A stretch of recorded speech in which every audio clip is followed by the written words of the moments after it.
The first 5 questions on the LSAT set the tone for what comes later, so we want to make sure that we're boosting your confidence from the start. Today I'm going to walk through what to do for each section of the test.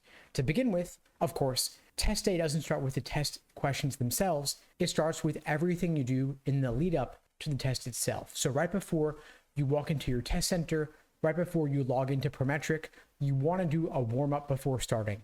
That could be a favorite logic game, a favorite logical reasoning question, a favorite reading comp passage, one you've seen before, you've done it before, you know it inside out, but you're just going through the motions to build your confidence. We want to start by focusing on the lowest hanging fruit in each section of the test to build your foundational understanding as you move forward once you're getting into the timed scored questions themselves.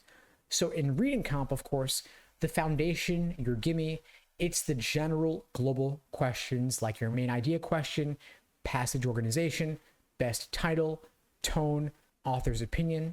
You want to knock those out first because everything else follows from that. If you don't know the main idea of the passage, you don't really know anything at all. So make sure that you can slow down and get the main idea, get the author's opinion. If you struggle with main idea questions, of course, you're not alone, but I'd recommend that you start now doing some drills where you read the reading comp passage and solve only the general global questions associated. So you do a passage and ask yourself, what did I just read? What was the main idea? What was the author's opinion? If they could leave me with only one central idea, what would that idea be? You skip the other questions, do the same thing with yet another passage. And the good news is, of course, there are roughly 400 actual official LSAT reading comp passages in the roughly 100 released LSAT practice tests. So you can afford to go through, say, 20, 30 exams worth of reading comp just doing an exercise like this, and you'll still have plenty of other material to work with for doing timed sections and full-length practice tests. But again, start with the main idea, start with those general global questions. For logic games, the easy questions are going to be your orientation questions. Those are your gimmies. So you do the orientation question and you scan through each answer choice, applying one rule at a time to all 5 of those choices. So for example, if a rule says A cannot be on slot 1, you run through all 5 choices asking yourself, is A on slot 1? If it is, you eliminate it. Then you go on to the next rule and scan with that rule through all 5 choices till you're left with only one choice remaining that didn't violate any of those rules. You're working by process of elimination. Then once you have that correct answer, that itself is an example of a valid scenario that could help you solve other questions associated in that game.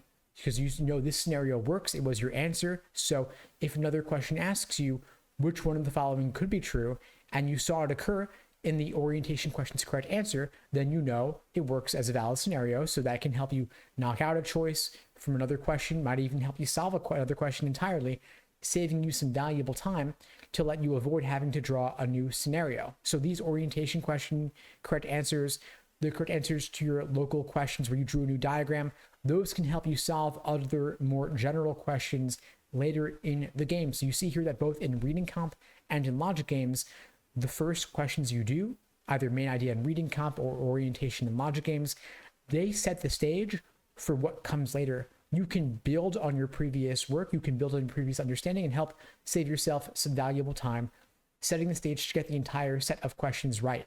Of course, in logical reasoning, the questions are not grouped in quite the same way. However, of course, there are some relatively easier question types. For example, ID the conclusion. What is the main conclusion?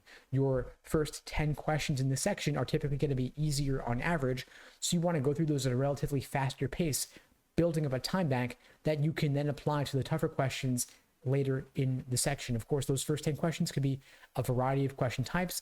They're not all going to be main conclusion or ID the conclusion. They could be, for example, strengthen, weaken, necessary assumption, flaw. Regardless, though, they still are going to be a little bit easier than what comes later, so you're going to want to trust your gut on those first 10. If you're really struggling with logical reasoning, if you're not clear on the basics, focus on your conditional indicators for necessary and sufficient conditions. Focus on your evidence and conclusion indicators. These will carry you pretty far. If you don't know them, stop what you're doing right now and focus on learning them, drilling them if necessary. Again, these set the stage for so much of what comes later in the logical reasoning section. Wherever you're at in your prep, whether you're just getting started and struggling with logical reasoning indicators, or you're pretty far along and looking to refine things and perfect them on the path to 170 plus, there are a variety of ways I could support you at LSAT Unplugged. We have live online classes via Zoom, on-demand video courses, small group coaching, and one-on-one coaching. You can check out the links below this video to find out more and to book a call with me and my team. We'd be glad to help you out. And if you found the video helpful, please do me a favor and share it with someone who needs to see it. I don't do any advertising for these videos. I rely only on word of mouth to help get the word out. And so your sharing the link really does make a difference. And in the meantime, I wish you all the best and take care.